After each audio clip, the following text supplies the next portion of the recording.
This statistic alone is reason enough for why the international community must work together for an end to the use of these weapons. A hidden royal safe, a sealed envelope, and a letter from Princess Diana no one knew existed. Until now. Princess Diana's letters to her family's former housekeeper are going on sale at auction next week. The letters provide insight into the princess's private life. What it said stunned Prince William and Prince Harry, reopened old wounds, and revealed a final wish that could change everything we thought we knew about the royal family. Why was it kept secret for decades? And how will it shape the future of the monarchy? It began quietly, without any fanfare or public announcement. No press, no photographs, just a private moment shared between a father and his sons.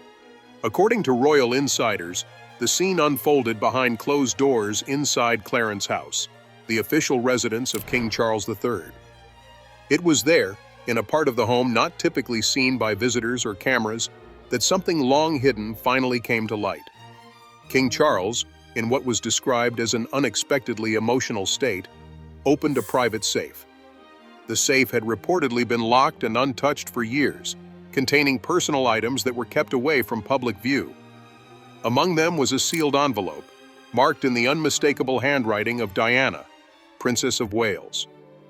For Prince William and Prince Harry, it was a discovery that would change everything. Up to that point, neither of them had any knowledge that such a letter even existed. It had been kept secret, even from them, for more than 2 decades. Charles reportedly saying only a few words. This was her last request, handed over the envelope to his sons. No further explanation was given in that moment. The room, by all accounts, fell into silence. What lay inside that envelope was more than a message. It was a final handwritten letter from Princess Diana, dated just weeks before her death in 1997. Its contents had never been revealed to the public. It hadn't been seen by royal advisors, biographers, or even close family members. Until now, it had remained unread by the 2 people it was clearly meant for, her sons. Diana's words were deeply personal. They offered no instructions about royal titles, no references to material possessions, and no mention of protocol. Instead, she spoke directly from the heart. Her focus was on the well-being of her children, urging that they be given the chance to live full lives, not just as princes, but as individuals. According to those familiar with the letter's contents, Diana expressed concern that William and Harry might be molded too much by the pressures of the monarchy. She hoped they would be able to grow up with freedom, with love, and with the space to find out who they were outside of royal expectations. This sentiment echoes much of what Diana shared during her life. She had long been vocal, both publicly and privately, about her belief that the monarchy could be cold and emotionally distant. She once said that her aim as a mother was to give her boys a sense of normality, even within a world filled with official duties and intense public scrutiny. The letter, though short, appeared to reinforce that same message. It was said to be urgent in tone, heartfelt, and written without any signs of bitterness or anger. Instead, it was protective. Diana had clearly worried about how her sons would cope in an environment where tradition often comes before personal needs. Harry, reportedly emotional after reading the letter, is said to have commented that his mother wanted them to live as people first, not just as princes. William's reaction, though more private, was described as deeply personal and emotional. This wasn't just a note. It was, in many ways, a final connection to the mother they lost far too early. But the letter didn't just spark reflection. It also raised serious questions. Chief among them, why had this letter been kept hidden for over 20 years? According to palace sources, very few people even knew of its existence. It had been placed in a private file within Charles's personal safe, buried among documents and keepsakes, away from official channels and family archives. Only Charles and one long-trusted aide were aware of its location. The reasons behind the decision to hide the letter remain complex. Some insiders claim that Charles was trying to protect his sons, not from the message itself, but from the potential impact it might have had at a delicate time in their lives. In the years following Diana's death, both William and Harry were under intense public pressure and media attention. The monarchy was still recovering from the overwhelming wave of public sympathy that had surged in Diana's favor, leaving Charles and the royal household struggling to regain credibility. In that context, it's possible that Charles believed releasing the letter, or even sharing it with his sons, would add unnecessary emotional strain. Others suggest the motives may have been more political. Diana's final words, if made public back then, could have reignited debate about the monarchy's structure, its treatment of women, and the emotional well-being of royal children. Whatever the motive, the letter remained locked away, unread and unknown, until now. The timing of its discovery adds yet another layer to the story. Queen Elizabeth II had recently passed away, marking the end of a 70-year reign. Charles, now king, was entering a new chapter in his public life, while William and Harry found themselves navigating new responsibilities and continued tensions. The release of the letter, then, didn't just reopen old wounds. It landed in a moment of profound transition for the royal family. Observers say it also highlighted the ongoing emotional distance between the brothers. Though united in grief over their mother, William and Harry have grown apart in recent years. Public disagreements, media interviews, and Harry's decision to step back from royal duties have all played a part. And while Diana's letter may have served as a reminder of what they once shared, it also underscored just how differently their lives have evolved. One royal commentator noted that while William has remained within the system, supporting its traditions and preparing for his eventual role as king, Harry has walked away, seeking a life built on his own terms. The letter, in that light, appears to validate both paths.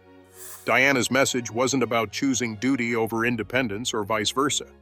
It was about ensuring her sons had the freedom to choose it all.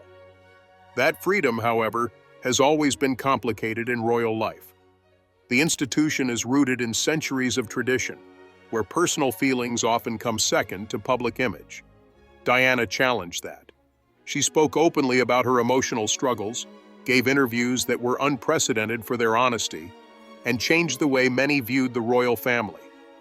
Her final letter seems to continue that legacy, quietly, powerfully, and at just the moment when her sons may need it most. What remains unclear is what the family plans to do next. The letter is real. Its emotional weight is undeniable. But whether it leads to reconciliation, change, or further division is still to be seen. It had been tucked away inside one of Diana's personal photo albums, found during a quiet renovation in 2004. Unlike the first letter, which had been sealed and stored in a safe, this second note seemed to have been placed more casually. Yet its contents were anything but casual. The tone was intimate, reflective, and deeply personal. Written not to the heir to the throne, but to a son she knew would one day carry a heavy weight on his shoulders. Those familiar with the letter say it was written like a conversation between mother and child, not a formal royal document. Diana didn't talk about duty, public service, or the expectations of the monarchy. Instead, she focused on William himself. She wrote about the boy she knew and the man she believed he would become. Her message was simple but powerful. No matter what happens, hold on to who you are. You will be king one day, she reportedly wrote, but promise me you won't lose the boy inside you. The effect of those words on William was immediate and profound. He was now a grown man with children of his own, a wife, and a clear path to the throne. He had spent much of his life balancing public duty with private emotion. But this letter, from his mother who had been gone for most of his adult life, pulled him back into a space of deep reflection. According to sources close to him, he was visibly moved and needed time alone after reading it. Some aides described him as being emotionally distant for days afterward, quiet, withdrawn, even frozen. It was more than nostalgia. It was grief resurfacing, but also a reckoning. Diana's words reminded him of a version of himself he had fought to protect over the years, a version that hadn't been shaped by responsibility or obligation, but by kindness, humor, and vulnerability. And now, more than ever, those qualities were being tested by the demands of royal life. For Prince Harry, the emotional journey was different. Unlike William, he hadn't chosen to remain within the royal system.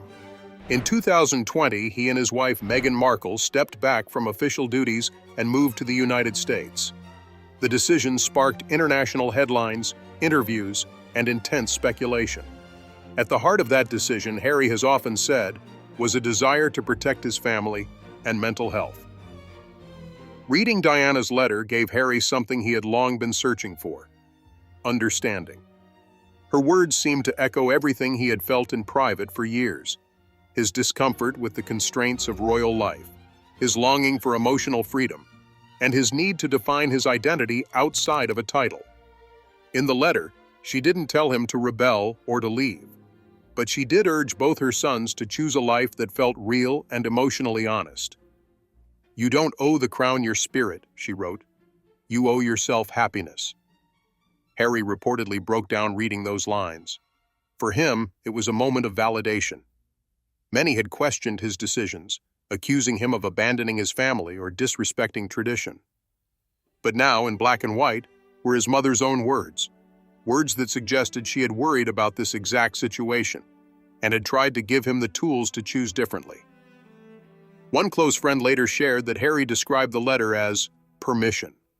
Not permission to leave the monarchy necessarily, but permission to honor his own feelings without guilt. It was the kind of support he had longed for, but felt he hadn't received from within the institution. But while the letter brought Harry a sense of clarity, it left William facing difficult questions. Had he stayed in the system out of true conviction, or because he felt he had no other choice? Was he honoring his mother's legacy by working to modernize the monarchy from within? Or had he in some ways gone against her wishes by remaining part of an institution she often criticized? This contrast in responses between the two brothers only deepened the sense of division that had grown between them over the years.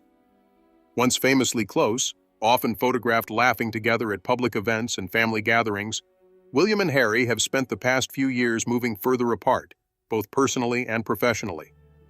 The letters didn't cause that divide, but they made it harder to ignore. Diana's message wasn't meant to choose one son over the other, but the way each of them interpreted her words highlighted just how differently they had processed their shared history. Diana had always taken a non-traditional approach to parenting. She didn't raise her sons strictly by royal protocol. Instead, she tried to show them the world beyond palace walls. She took them on trips to fast food restaurants, rode the London Underground with them, and even arranged surprise outings to amusement parks. Her goal was clear. She wanted them to experience real life, not just royal life. Harry once recalled, "She took us on the tube.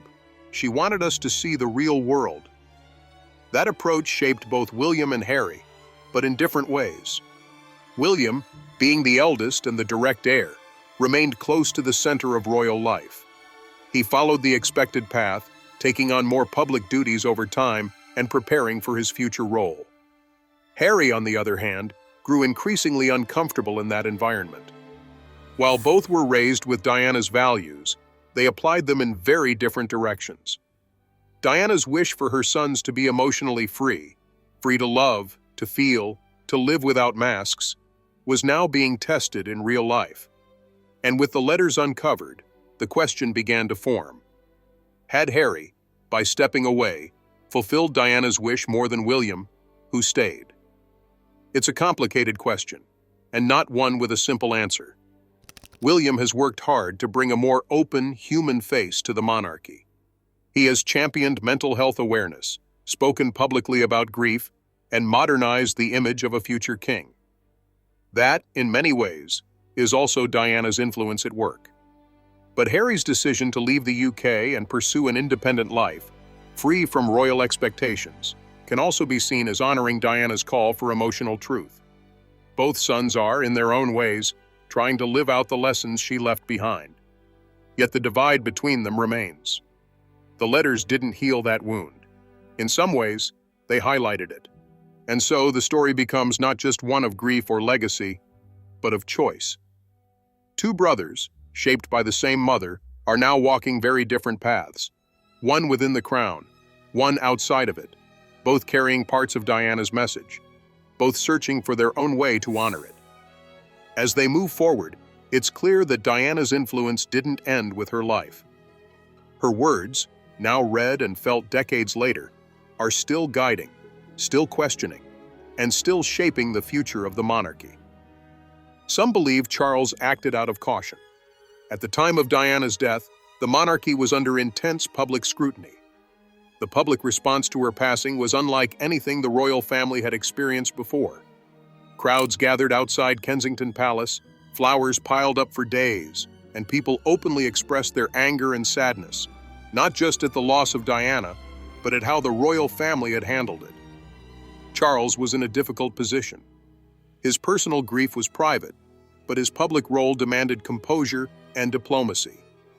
At the same time, his relationship with Diana had been a source of controversy for years, and her popularity often eclipsed his. In that environment, releasing a final letter from her, especially one that could be seen as critical of the institution or emotionally charged, may have felt like too great a risk. One former royal aide suggested that Charles saw the letter as potentially destabilizing. It wasn't just about emotional impact, it was about timing, perception, and long-term consequences. If Diana had asked for her sons to be raised differently, or had warned of the emotional cost of royal life, what would that have meant for the image the monarchy was trying to project? How would the public react? How would the young princes process it? There is also the possibility that Charles kept the letter hidden out of a desire to protect his sons, especially in their teenage years. At the time of Diana's passing, William and Harry were just 15 and 12 years old. The sudden loss of their mother was traumatic enough. Introducing a deeply personal and emotional letter from her, filled with concern for their futures, might have overwhelmed them even further. Some insiders believe Charles wanted to wait until the right moment, when the boys were older and better able to process what Diana had written. But others see things differently. They argue that the letter's contents were more than just protective. They were challenging. Diana had always pushed back against the emotional silence of royal life, and in doing so, she disrupted the traditional structure of the family. Sharing her final message could have reignited debates about the monarchy's role, its culture, and whether it had truly learned anything from Diana's life and legacy.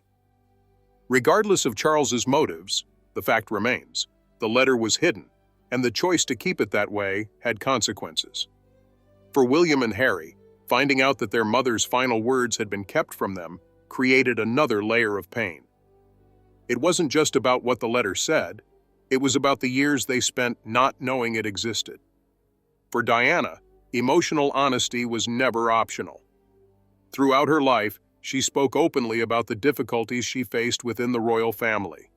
In interviews, private recordings, and personal writings, she expressed frustration with how little room there was for real emotion. She felt isolated, misunderstood, and often unheard. More than once, she described the monarchy as a place where feelings were hidden behind formalities, and vulnerability was seen as a weakness. She feared that her sons would grow up learning those same lessons, that they would be taught to maintain appearances at all costs, to speak in rehearsed phrases, and to hide their true selves behind carefully constructed public personas. One of her private writings reportedly said, "They will learn to smile and wave, but who will teach them to feel?" This concern became one of the central themes of her parenting. She didn't want William and Harry to grow up disconnected from their emotions or from the people they would one day represent. That's why she made an effort to bring real-world experiences into their lives, why she sat with the homeless, visited hospitals, and took her sons with her whenever she could. She believed that empathy and understanding were just as important as tradition and ceremony. Over time, both William and Harry have spoken about the emotional challenges they faced growing up. William has acknowledged the pressure of expectation and how difficult it has been to process grief in the public eye. Harry has been even more outspoken, discussing his struggles with mental health, the emotional toll of losing his mother, and the feeling of being silenced within the institution. Diana's fears, it seems, were not unfounded. Both of her sons have experienced the emotional weight she worried about. And now, with her letters brought into the open, those fears feel even more real. They serve as a reminder of what she tried to protect them from, and what they ultimately had to face. One moment in particular illustrates just how deeply these issues run. William has often spoken about the final phone call he had with Diana before her death. He was staying at Balmoral at the time, and the call was brief. Diana said she missed him and would see him soon. But William, eager to get back to playing with his cousins, cut the call short. In later years, he admitted that he deeply regretted not speaking longer. After reading his mother's letter, that memory came flooding back. Her written words about emotional openness and staying true to oneself took on a new meaning. For William, it was a painful reminder of the final moment he shared with her, and how quickly it passed. According to those close to him, he spent hours walking the palace grounds afterward, alone with his thoughts, trying to make sense of everything. Harry's response, as always, was different. For him, the letter confirmed what he had felt for years, that his instincts, to step away, to prioritize his mental well-being, and to protect his own family, were not only valid, but in line with what his mother had hoped for. Diana's words didn't encourage him to abandon the royal family, but they gave him the confidence to believe he could shape his own life, even if it meant leaving behind the world he was born into. The contrast between the brothers has become more pronounced in recent years, and the letters only serve to highlight that difference. William has chosen to stay, to work within the system, and to push for change from inside. Harry has chosen to walk away and build something new from the outside. Both approaches reflect Diana's values in different ways, and both have drawn praise and criticism.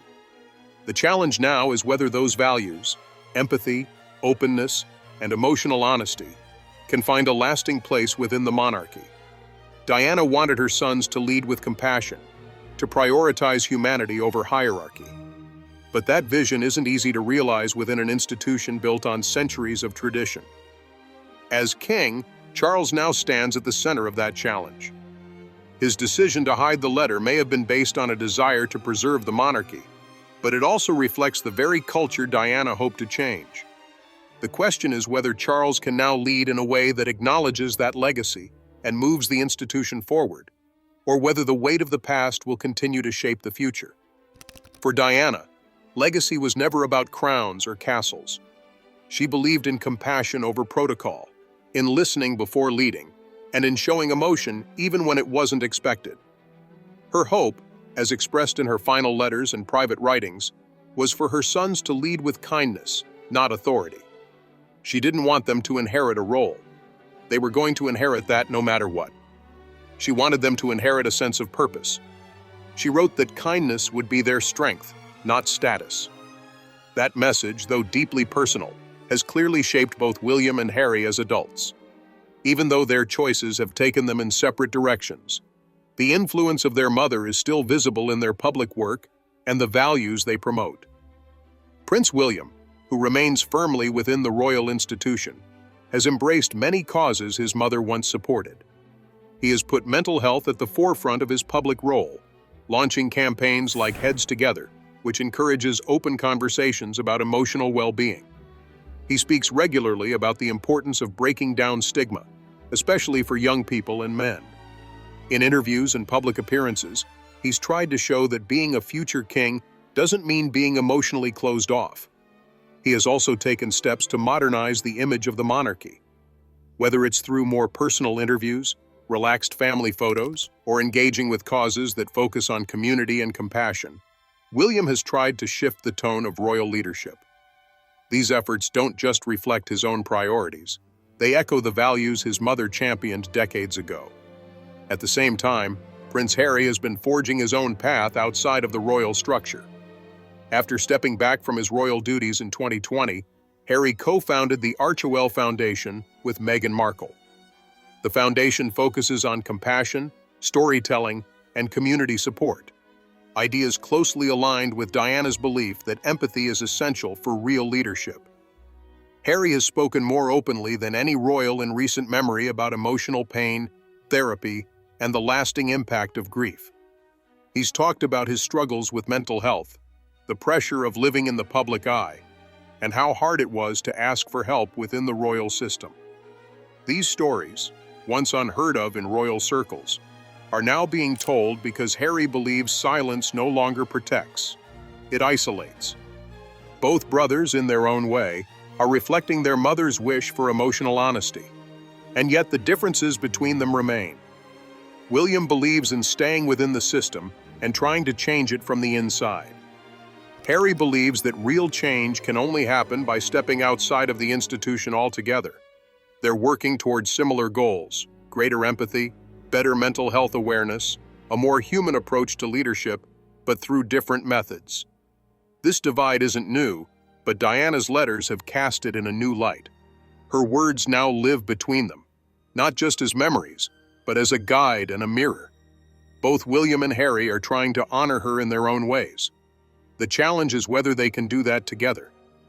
What's clear is that their mother's vision is still shaping the monarchy, even if the institution itself hasn't fully caught up.